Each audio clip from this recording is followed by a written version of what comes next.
Ladies and gentlemen, thanks for being with us. It's just gone 6 p.m. Polls are closed here in Victoria. More than 4 million Victorians have voted in one of the closest contests this state has seen in years. Joining me here in Melbourne for the biggest and best coverage of tonight's results, our all-star lineup. Shadow Finance Minister, Victorian Liberal Senator Jane Hume, former Victorian Labor Senator and Minister Stephen Conroy, my Sky News colleague, our political editor Andrew Clennell, Sky News colleague and host of Credlin, Peter Credlin, former Victorian Liberal Party President Michael Kroger, outgoing Victorian Labor MP, former Andrews Government Minister Lisa Neville, and outgoing Victorian Liberal frontbencher Tim Smith. Polling points to a tight result tonight with a high portion of voters still undecided prior to today.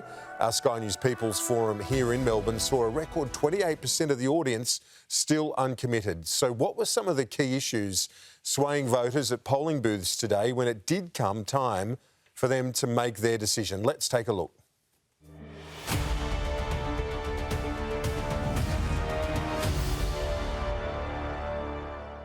Probably towards Liberal.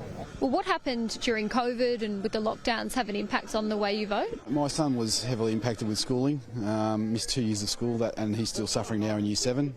I wouldn't mind giving the Libs a go. Well, COVID, I thought Dan Andrews was too strict. Labor Party or the Greens, just because I feel like their values align with mine. Well, I will not be voting for the Liberals. They have a leader who I don't trust. Not Dan Andrews either.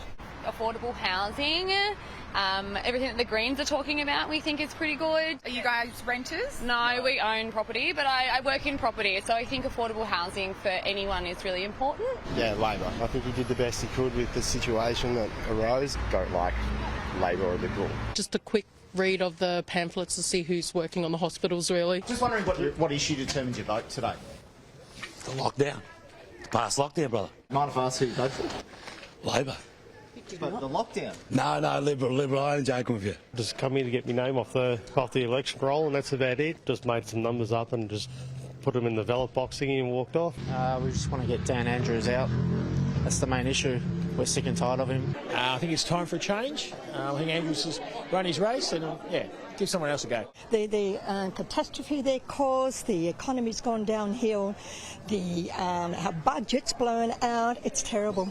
And I know ones who have lost families, I know ones, people who have had health issues because of the mental issues. Lockdown's terrible. As a grandmother, and I'm very worried about the grandchildren missing out on so much education because of the lockdowns.